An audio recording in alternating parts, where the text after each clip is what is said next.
More than 100,000 Vietnamese people came to the U.S. as refugees after the fall of Saigon. Their experience is now being taught in ethnic studies courses. ABC 7 News anchor Karina Nova tells us about a San Jose high school where the lesson plan is personal for many students.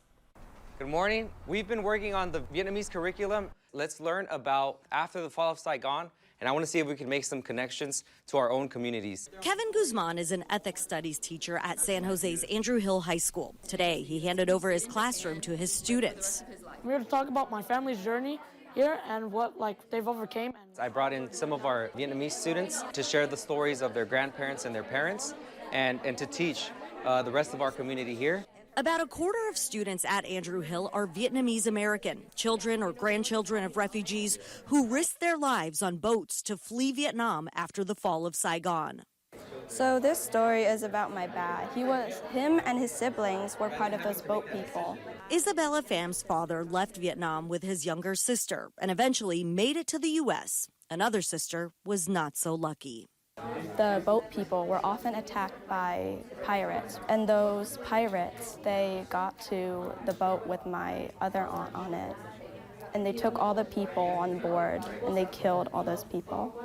Last year, California became the first state to adopt a Southeast Asian Studies model curriculum, coursework on the experiences of Vietnamese, Cambodian, and Hmong refugees for school districts that want to teach it. They would capture these people in South Vietnam and put them into camps where they would work.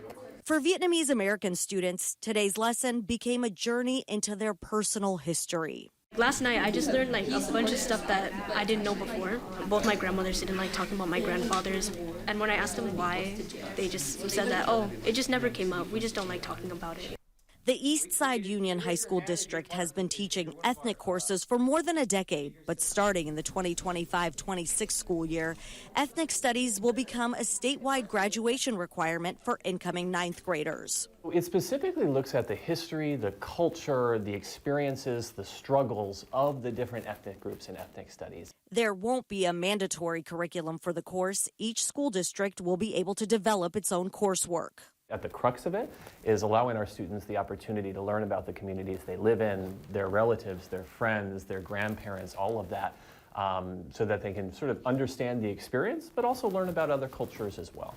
The requirement was approved after a 2021 Stanford study found that ninth graders with lower GPAs who took an ethnic studies course had improved attendance and a higher probability of graduating and going to college. I remember from my dad that they had to use tin foil, and they would pour the littlest of water, and they had to lick it to quench their thirst. I think the kids are really engaging right now because we have a variety of stories, different journeys, leaving Vietnam or even their experience here in this country.